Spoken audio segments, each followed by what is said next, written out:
ప్రముఖ జ్యోతిష్యులు కాళికాదేవి ఉపాసకులు జ్యోతిష్య పండిత్ ఎంకే శాస్త్రి గారు మీ హస్తరేఖలు ముఖ లక్షణము ఫోటో జాతకం చూసి మీ జీవిత సంపూర్ణ భవిష్యత్తు తెలపగలరు. మీకు ఎటువంటి సమస్యలు ఉన్నా చౌడేశ్వరీదేవి పూజలు చేసి పరిహారం చేయగలరు. స్త్రీ పురుష వశీకరణం 100% గ్యారంటీ. సెల్ 9481312761. నమస్తే ఫ్రెండ్స్, వెల్కమ్ టు సిఆర్ ముచ్చట్లు. ఫ్రెండ్స్, నటుడు జయప్రకాష్ రెడ్డి ఈ పేరుకి పరిచయం అవసరం లేదు. ఇతను క్యారెక్టర్ ఆర్టిస్ట్గా సినిమా చరిత్రలో తనకంటూ ప్రత్యేక స్థానాన్ని సంపాదించుకున్నాడు. ముఖ్యంగా అతని రాయలసీమ మాండలికానికి ఎన్నో ప్రశంసలు కూడా వచ్చాయి. ఇక అప్పట్లో ఇతను విలన్గా చేసే పర్ఫార్మెన్స్ని చూసి చాలామంది ఆడవారు పిల్లలు ఇతన్ని చూసి భయపడేవారు. అలాంటి జయప్రకాష్ రెడ్డి గారు ఉన్నట్టుండి ఈ లోకాన్ని వదిలి వెళ్ళిపోవడంతో సినీ రంగానికి చెందిన వారితో పాటు తన అభిమానులు కూడా ఒక్కసారిగా షాక్కి గురయ్యారు. అసలు జయప్రకాష్ రెడ్డి మొదటి భార్య ఉండగా రెండో పెళ్లి ఎందుకు చేసుకున్నాడు? గవర్నమెంట్ టీచర్గా ఉన్న జయప్రకాష్ రెడ్డి స్టార్ విలన్గా ఎలా ఎదిగాడు? రామానాయుడు గారికి జయప్రకాష్ రెడ్డికి ఉన్న సంబంధం ఏంటి? జయప్రకాష్ రెడ్డి హఠాత్ మరణానికి గల కారణాలేంటి అని నమ్మలేని నిజాల్ని ఈ వీడియోలో చెప్పడానికి నేను ప్రయత్నిస్తాను. మీరు మాత్రం ఈ వీడియోని పూర్తిగా చూడండి. Jayaprakash Reddy alias JP Reddy. ఇతను 1946 మే 8న ఆంధ్రప్రదేశ్లోని వీరారెడ్డిపల్లెలో ఒక మధ్యతరగతి కుటుంబంలో జన్మించాడు. తండ్రి సాంబిరెడ్డి, తల్లి సామ్రాజ్యమ్మ. ఇక ఇతని తండ్రి సాంబిరెడ్డికి స్కూల్ డేస్ నుండే నాటకాల మీద మక్కువ ఎక్కువగా ఉండడంతో ఒకవైపు చదువుకుంటూనే మరోవైపు నాటకాల్లో కూడా నటిస్తూ ఉండేవారు. అంతేకాకుండా ఇతనికి కబడ్డీ గేమ్లో మంచి పట్టుండడం, అలా అప్పటికే కబడ్డీ కాంపిటీషన్లో అనేక సార్లు విన్ అవ్వడంతో తన BA పూర్తవగానే స్పోర్ట్స్ కోటాలో తనకి SI జాబ్ వచ్చింది. ఇక అలా జాబ్ వచ్చాక కూడా ఫ్రీ టైంలో నాటకాలు చేస్తూ మంచి గుర్తింపును పొందాడు. ఇదిలా ఉన్నప్పుడే పెద్దలంతా కలిసి సాంబిరెడ్డి గారికి సామ్రాజ్యమ్మ అనే ఆమెతో 1944లో పెళ్లి చేయడం జరిగింది. అలా వీరి అన్యోన్య సంసారానికి గుర్తుగా 1946లో జయప్రకాష్ రెడ్డి అనే కొడుకు కూడా పుట్టాడు. ఇక మొదటి సంతానం పుట్టిన 11 సంవత్సరాల తర్వాత వీరికి 2 కొడుకులు 2 అమ్మాయిలు జన్మించారు. ఇక సాంబిరెడ్డి గారు SI అవ్వడంతో తరచూ పని నిమిత్తం ట్రాన్స్ఫర్స్ అవుతూనే ఉండేవారు. అలా జయప్రకాష్ రెడ్డి 4 ఏళ్లున్నప్పుడు కర్నూలు నుండి నెల్లూరుకి ట్రాన్స్ఫర్ అవ్వగా తన ఫ్యామిలీ మొత్తం అక్కడికే షిఫ్ట్ అయ్యారు. ఇక అలా సాంబిరెడ్డి గారు నెల్లూరుకి వెళ్ళాక కూడా ఒక నాటకాల ట్రూప్లో జాయిన్ అయి తనతో పాటే జయప్రకాష్ రెడ్డిని కూడా తీసుకెళ్తుండడంతో అతనికి కూడా చిన్నప్పుడే యాక్టింగ్ మీద ఇంట్రెస్ట్ ఏర్పడింది. అంతేకాకుండా తన తండ్రితో కలిసి నాటకాల్లో చిన్న చిన్న పాత్రల్ని కూడా పోషించేవాడు. ఇక ఇదిలా ఉంటే జయప్రకాష్ రెడ్డి తన స్కూలింగ్ని నెల్లూరులోని ఫతేఖాన్పేటలోని ప్రాథమిక పాఠశాలలో చదివాడు. అలా అక్కడ 5వ తరగతి చదివేటప్పుడు తన తండ్రి సాంబిరెడ్డి గారికి అనంతపూర్కి ట్రాన్స్ఫర్ అవ్వడంతో తన హై స్కూల్ చదువుల్ని సాయిబాబా నేషనల్ హయ్యర్ సెకండరీ స్కూల్లో పూర్తి చేశాడు. ఇక అలా చదువుల్లో చురుగ్గా ఉన్న జయప్రకాష్ రెడ్డికి చిన్నప్పటి నుండి టీచర్ అవ్వాలనే ఇంట్రెస్ట్ ఉండడంతో గుంటూరులోనే BEd కోర్స్ని పూర్తి చేసి తనకున్న క్వాలిఫికేషన్తో గవర్నమెంట్ స్కూల్లో మ్యాథ్స్ టీచర్గా పనిలోకి చేరాడు. ఇక తండ్రిలాగే జయప్రకాష్ రెడ్డి కూడా ఒకవైపు జాబ్ చేస్తూ మరోవైపు నాటకాల్లో నటిస్తుండేవారు. ఇదిలా ఉన్నప్పుడే పెద్దలంతా కలిసి జయప్రకాష్ రెడ్డికి భాగ్యలక్ష్మి అనే ఆమెతో పెళ్లి జరిపించగా వీరికి పెళ్ళై 8 ఏళ్లైనా పిల్లలు కలగకపోవడంతో డాక్టర్ల చుట్టూ గుళ్ళ చుట్టూ తిరుగుతూ పూజలు చేయడం, మొక్కులు పెట్టడం లాంటివి చేసినా ఎలాంటి ప్రయోజనం లేకపోవడంతో జేపీ రెడ్డికి ఇంట్లో రెండో పెళ్లి చేసుకోమని ఒత్తిడి తేవడం మొదలెట్టారు. ఇక అందుకు అతను మొదట్లో ఒప్పుకోకపోయినా తన భార్య కూడా ఫోర్స్ చేయడంతో వేరే దారి లేక ఒప్పుకున్నాడు. అలా ఒకవైపు సంబంధాల్ని వెతుకుతుంటే అదే సమయంలో జేపీ రెడ్డికి మరో స్కూల్లో పనిచేస్తున్న లక్ష్మి అనే టీచర్తో మంచి పరిచయం పెరిగి ఆ పరిచయం కాస్త నిదానంగా సన్నిహిత్యంగా మారి వీరిద్దరూ ప్రేమలో పడి ఇదే విషయం ఇంట్లో చెప్పగా అందుకు వారు కూడా ఒప్పుకొని మొదటి పెళ్ళైన 10వ సంవత్సరానికి జేపీ రెడ్డికి లక్ష్మి గారితో రెండో పెళ్లి చేశారు.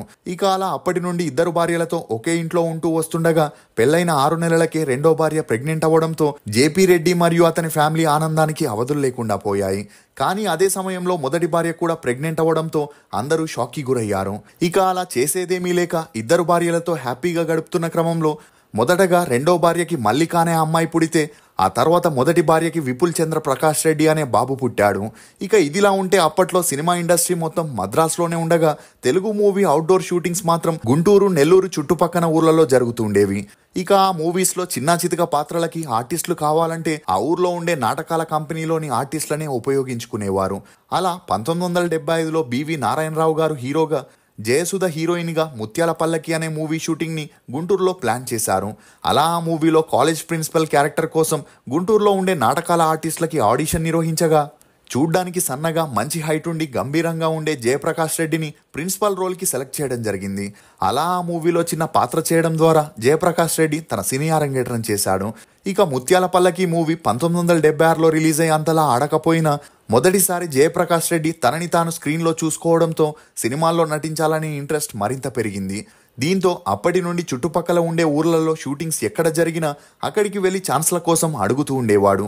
ఇక అలా 1977లో శోభన్ బాబు హీరోగా, జయసుధ, జయప్రద హీరోయిన్స్ గా చేసిన నాయుడు బావ అనే మూవీ షూటింగ్ స్పాట్ కి జయప్రకాష్ రెడ్డి వెళ్లి డైరెక్టర్ పి చంద్రశేఖర్ రెడ్డిని ఛాన్స్ల కోసం అడగగా ఆ మూవీలో తనకి ఒక డాక్టర్ పాత్రనివ్వడం జరిగింది. ఇక అలా నాయుడు బావ మూవీ 1978లో సంక్రాంతికి రిలీజ్ అయి ఓకే టాక్ రావడంతో జయప్రకాష్ పాత్రకి అంతలా గుర్తింపు రాకపోయినా అప్పటి నుండి ఊర్లో ఉండి ఛాన్స్ల కోసం ట్రై చేయకుండా మద్రాస్కి వెళ్లి తన లక్ని పరీక్షించుకోవాలని డిసైడ్ అయ్యాడు.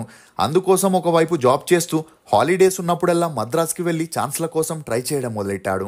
అలా 2 సంవత్సరాలు ట్రై చేసినా తనకి చిన్న పాత్ర కూడా దొరకలేదు. గాని తనలాగే యాక్టర్ అవ్వాలని మద్రాస్కి వచ్చిన కొంతమందితో పరిచయం పెరిగి వారి సలహా మేరకు మద్రాస్కి వచ్చి వెళితే ప్రయోజనం ఉండదని, మద్రాస్లోనే ఉండి ట్రై చేస్తే తప్పకుండా ఛాన్సులు దొరుకుతాయని చెప్పడంతో సినిమాల మీదున్న మక్కువతో JP Reddy government teacher job ని వదిలేసి మద్రాస్లోనే ఉంటూ ఛాన్స్ల కోసం ట్రై చేయడం మొదలెట్టాడు. అలా ట్రై చేయగా మురళీమోహన్ హీరోగా, మాధవి హీరోయిన్ గా చేసిన వరాల అబ్బాయి అనే మూవీలో చిన్న పాత్ర చేసే ఛాన్స్ వచ్చింది. ఇక ఈ మూవీ 1981లో రిలీజ్ అయ్యేంతలా ఆడలేదు. గాని జయప్రకాష్ రెడ్డి మాత్రం తన టాలెంట్ ని ప్రూవ్ చేసుకోవాలని పట్టు వదలని విక్రమార్కుల్లా 2 సంవత్సరాలు గట్టిగా ట్రై చేసినా ఎలాంటి ఛాన్సులు దొరకకపోవడం, మరోవైపు అప్పటికే అప్పు చేసి మరీ లైఫ్ ని లీడ్ చేసే పరిస్థితికి వచ్చాడు. దీంతో కొంతమంది సలహా మేరకు మద్రాస్లో ఉండే తెలుగు నాటకాల కంపెనీస్ లో జాయిన్ అయితే అవి చూసేందుకు సినిమా డైరెక్టర్స్, ప్రొడ్యూసర్స్ వస్తారని, ఒకవేళ వారికి నీ యాక్టింగ్ నచ్చితే వారి మూవీస్ లో ఛాన్స్ ఇస్తారని చెప్పడంతో జేపీ రెడ్డి ఒక తెలుగు నాటకాల ట్రూప్ లో జాయిన్ అయ్యాడు. అలా మద్రాస్ లో ఎప్పుడు నాటకాలు జరిగినా అక్కడికి తెలుగు డైరెక్టర్స్ లేక ప్రొడ్యూసర్స్ చూసేందుకు వెళ్లేవారు. అలా ఆ నాటకంలో జయప్రకాష్ రెడ్డి పర్ఫార్మెన్స్ ని చూసి కొంతమంది డైరెక్టర్లు తనకి ఛాన్సులు ఇచ్చేవారు. అలా సిల్క్ స్మిత నటించిన టార్జాన్ సుందరి, జేమ్స్ బాండ్ 999 అనే మూవీస్ లో నటించిన అటు అంతలా గుర్తింపు గాని ఇటు డబ్బు గాని రాకపోయేసరికి జయప్రకాష్ తన జాబ్ ని వదిలేసి పెద్ద తప్పు చేశానేమోనని ఫీల్ అవుతూ ఉండేవాడు.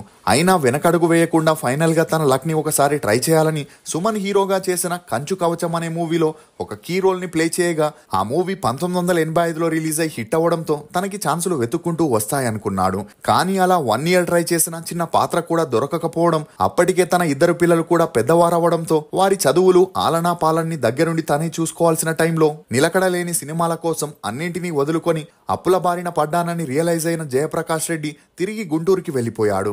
ఇక అలా అక్కడికి వెళ్ళాక ఆల్పోన్స్ హై స్కూల్లో ఇంగ్లీష్, మ్యాథ్స్ టీచర్ గా పనిలోకి జాయిన్ అయ్యాడు. అలా అప్పటి నుండి అప్పులు కట్టడానికి ఉదయం 10 గంటల నుండి 5 గంటల వరకు స్కూల్లో పనిచేస్తే సాయంత్రం 6 గంటల నుండి 9:30 గంటల వరకు ట్యూషన్స్ కూడా చెప్పేవాడు. ఇక అలా 2 సంవత్సరాల వరకు అన్ని బాగానే సాగినప్పటికీ ఒకసారి రుచి చూసిన నాలుక మళ్ళీ అదే రుచి కావాలన్నట్లు జేపీ రెడ్డి నాటకాల కంపెనీలో జాయిన్ అయి స్కూల్ హాలిడేస్ లో నాటకాల్లో పాల్గొని ప్రదర్శనలు ఇస్తుండేవాడు. ఇక ఇదిలా ఉన్నప్పుడే ప్రజాపోరు అనే న్యూస్ పేపర్ మొదటి వార్షికోత్సవం సందర్భంగా జయప్రకాష్ రెడ్డి నాటకాల ట్రూప్ కి ఒక ప్రదర్శన ఇచ్చేందుకు వారు అవకాశం ఇచ్చారు. అలా ఆ నాటకం చేస్తే వచ్చే డబ్బులతో పాటు చీఫ్ గెస్ట్ గా అప్పటికే టాప్ డైరెక్టర్ గా ఉన్న దాసరి నారాయణరావు గారు రావడంతో ఒకవేళ తన పర్ఫార్మెన్స్ నచ్చితే అతను తన సినిమాల్లో తనకి ఛాన్స్ ఇస్తాడేమోనని ఒక చిన్న ఆశతో జయప్రకాష్ రెడ్డి ఆ రోజు స్కూల్ కి లీవ్ పెట్టి మరి పర్ఫార్మెన్స్ నిచ్చాడు. ఇక అలా గప్చుప్ అనే నాటకాన్ని ప్రదర్శించగా అందులో జయప్రకాష్ రెడ్డి పర్ఫార్మెన్స్ ని చూసిన దాసరి గారు చాలా ఇంప్రెస్ అయి నాటకం ముగిశాక స్టేజ్ మీదకి వెళ్లి జేపీ రెడ్డిని అప్రిషియేట్ చేస్తూ, ఇంత టాలెంట్ ఉన్న ఆర్టిస్ట్ తప్పకుండా సినిమా ఇండస్ట్రీకి అవసరమని, నా నెక్స్ట్ మూవీలో మంచి పాత్రనిస్తానని ప్రామిస్ చేయడం జరిగింది. ఇక అలా దాసరి గారు చెప్పిన ఆ మాటలతో జయప్రకాష్ రెడ్డి ఆనందానికి అవధులు లేకుండా పోయాయి. దీంతో ఇదే విషయం తన 2 భార్యలకి చెప్పగా అందుకు వారు సినిమాలు వద్దని, ఇప్పటికే వాటి వల్ల మనం చాలా కోల్పోయామని చెప్పిన జేపీ రెడ్డి మాత్రం వారి మాటల్ని పట్టించుకోకుండా ఫైనల్ గా ఒకసారి తన లక్ ని పరీక్షించుకోవాలనుకున్నాడు. ఇక దాసరి గారు ఇచ్చిన మాట ప్రకారం జేపీకి ఫోన్ చేసి మద్రాస్కి రప్పించుకొని అతన్ని రామానాయుడు గారికి పరిచయం చేయడం జరిగింది. అలా తనకి ఆడిషన్ చేయగా జేపీ రెడ్డి యాక్టింగ్ అందరికీ నచ్చడంతో వెంకటేష్ హీరోగా చేసిన బ్రహ్మపుత్రుడు అనే మూవీలో జేపీకి ఎస్పీగా ఒక పాత్రనివ్వడం జరిగింది. అలా ఈ మూవీ షూటింగ్ జరిగేటప్పుడే జేపీ రెడ్డి ఆ మూవీ హిట్ అయితే ఖచ్చితంగా తన నటనకి గాను అవకాశాలు వెతుక్కుంటూ వస్తాయనుకున్నాడు. ఇక అలా జేపీ అనుకున్నట్లే బ్రహ్మపుత్రుడు మూవీ 1988లో రిలీజ్ అయి సూపర్ డూపర్ హిట్ అయిన జేపీకి మాత్రం ఎలాంటి అవకాశాలు రాలేదు. ఇక అలా తన పరిస్థితిని రామానాయుడు గారికి చెప్పడంతో అతని సపోర్ట్తోనే జేపీకి భగవాన్, ప్రేమ ఖైదీ, లారీ డ్రైవర్, బొబ్బిలి రాజా, చిత్రం బలారే విచిత్రం, జంబలకడి పంబ అనే మూవీస్ లో యాక్ట్ చేయగా ఆ మూవీస్ ద్వారా తనకి కొంతవరకు గుర్తింపు వచ్చింది గాని డబ్బు మాత్రం రాలేదు. ఇక ఒక ఆర్టిస్ట్ కి నెక్స్ట్ మూవీలో ఛాన్స్ కావాలంటే ఆ మూవీ డైరెక్టర్, మేనేజర్ లేక కెమెరామ్యాన్ కి పార్టీలు ఇస్తూ వారిని పొగడ్తలతో ఇంప్రెస్ చేస్తేనే నెక్స్ట్ మూవీలో వారు ఛాన్స్ ఇస్తూ ఉంటారు. ఇక అలా జేపీ కూడా తనకి వచ్చే డబ్బులతో తరచూ పార్టీస్ ఇస్తుండడంతో ఒక స్టేజ్ లో తను కూడా మద్యానికి అలవాటు పడ్డాడు. అలా రోజులు గడుస్తున్న కొద్దీ సినిమాలు లేకపోవడం, ఉన్న చిన్న చితిక పాత్రలు మాత్రమే ఉండడంతో ఆర్థికంగా చాలా ఇబ్బందుల్ని ఎదుర్కోవాల్సి వచ్చింది. ఇక అప్పటికే తన తమ్ముళ్ళు చెల్లెళ్ళు యుఎస్ఏలో మంచి పొజిషన్లో సెటిల్ అయి ఉంటే జేపీ మాత్రం సినిమాల్లో స్ట్రగ్లర్గా అప్పులు చేసి మరీ కాలం వెళ్లదీసే పరిస్థితి ఉండింది. ఇక ఇదిలా ఉంటే కబడ్డీ కబడ్డీ మూవీతో తను సీరియస్ పాత్రలే కాదు కామెడీ పాత్రల్ని కూడా చేస్తానని ప్రూవ్ చేయడంతో అప్పటి నుండి జేపీకి ఎవడి గోల వాడిది, కితకితలు, జులై, డి, రెడీ, కింగ్ అనే మూవీస్లో కూడా నటించి జనాలని బాగా అలరించాడు. అలా ఒకవైపు సీరియస్ పాత్రల్ని, మరోవైపు కామెడీ పాత్రల్ని చేస్తూ బిజీగా ఉన్న జేపీకి ఒకసారి హార్ట్ అటాక్ రావడంతో డాక్టర్లు ఆపరేషన్ చేసి స్టంట్ వేస్తూ ఇక పైన డ్రింక్స్ స్మోక్ చేయకూడదని స్ట్రిక్ట్ గా చెప్పడం జరిగింది. కానీ జేపీ కాలక్రమేణా మళ్ళీ సినిమాల్లో బిజీ అవ్వడంతో, నైట్ పార్టీస్ లో పాల్గొనడంతో అతని ఆరోగ్యం పూర్తిగా దెబ్బతినింది. అంతేకాకుండా తనకి లో షుగర్, బీపీ కూడా యాడ్ అవ్వడంతో తరచూ హాస్పిటల్లో ట్రీట్మెంట్ తీసుకునేవాడు. ఇదిలా ఉన్నప్పుడే 2020లో కరోనా రావడం, అది సివియర్ అయి లాక్డౌన్ పడడం కూడా జరిగింది. ఇక అలా అప్పటికే జేపీ తన కూతురికి, కొడుక్కి పెళ్లి చేయగా కొడుకు యుఎస్ఏలో సెటిల్ అయితే కూతురు విజయవాడలో సెటిల్ అయింది. ఈ క్రమంలోనే ఇతని రెండో భార్య అనారోగ్య కారణంగా మరణించడంతో జేపీ మానసికంగా కృంగిపోయాడు. అలా 2020 సెప్టెంబర్ 8న ఉదయాన్నే తనకి చెస్ట్ పెయిన్ రాగా లాక్డౌన్ కారణంగా ఏ డాక్టర్ ఉండరని జేపీ తన భార్యకి చెప్పకుండా టాబ్లెట్స్ తీసుకున్నా ఆ నొప్పి తగ్గకుండా ఎక్కువ అవుతూనే వచ్చింది. ఇక అలా ఆ రోజు రాత్రి యథావిధిగా భార్యాభర్తలిద్దరూ డిన్నర్ చేసి పడుకోగా అప్పటికే జేపీకి చెస్ట్ పెయిన్ మరింత ఎక్కువైనా తన భార్యని డిస్టర్బ్ చేయకూడదనే ఉద్దేశంతో బాత్రూంలోకి వెళ్ళగా లో షుగర్ వచ్చి హార్ట్ అటాక్ రావడంతో అక్కడికక్కడే జేపీ కుప్పకూలిపోయాడు. ఇక ఆ శబ్దం విని తన భార్య నిద్రలేచి పరిగెత్తుకొని వెళ్లి చూడగా మొదట్లో లో షుగర్ వల్ల పడిపోయాడనుకొని తన నోట్లో చాక్లెట్ ని పెట్టినా ఎలాంటి ఉలుకు పలుకు లేకపోవడంతో పక్క ఫ్లాట్ లోనే ఒక డాక్టర్ ఉంటే అతన్ని పిలవడం జరిగింది. ఇక అలా అతను వచ్చి చెక్ చేయగా జయప్రకాష్ రెడ్డి గారు తన 74వ ఏటకి తిరిగి రాని లోకానికి వెళ్లిపోయారు. ఇక ఆ సమయంలోనే లాక్డౌన్ ఉండడంతో జేపీ గారి అంతిమ దర్శనానికి సినిమా ఇండస్ట్రీ నుండి ఎవరూ వెళ్ళకపోవడం చాలా బాధాకరం. ఇక ఇప్పటి వరకు జేపీ రెడ్డి తెలుగు, తమిళ్, కన్నడ, హిందీ భాషల్లో 300 సినిమాలకి పైగా విలన్ గా, కమీడియన్ గా, సపోర్టింగ్ ఆర్టిస్ట్ గా నటించారు. ఇతని నటనకు గాను ఒక నంది అవార్డు ని కూడా అందుకున్నారు. మీకు జయప్రకాష్ రెడ్డి గారు నటించిన సినిమాల్లో ఫేవరెట్ ఏదనేది కమెంట్ సెక్షన్ లో తప్పకుండా తెలియజేయండి. మేము చేసిన ఈ వీడియో మీకు నచ్చినట్లయితే ఒక లైక్ ద్వారా మీ సపోర్ట్ ని మాకు తెలియజేయండి. For more interesting videos please subscribe to CR Muchatlu. Thank you. ఇకే మీకోసం బేబర్ చాక్లెట్ ని తీసుకొస్తున్నాం. ఇది రుచికి రుచి, ఆరోగ్యానికి ఆరోగ్యం. ఇందులో ఉండే ఫ్లవనాయిడ్లు రక్తనాళాలని వృద్ధి చేసి గుండె ఆరోగ్యాన్ని పెంచుతుంది. చాక్లెట్ టీ తాగడం ద్వారా ఒంట్లో కొవ్వు పెరగడాన్ని నియంత్రిస్తూ మతిమరుపుని కూడా తగ్గిస్తుంది. అమెజాన్, ఫ్లిప్కార్ట్ లో కూడా అవైలబుల్ గా ఉన్నాయి. కానీ మన వెబ్సైట్ లో ఆర్డర్ చేసుకుంటే మంచి ఆఫర్స్ ఉన్నాయి.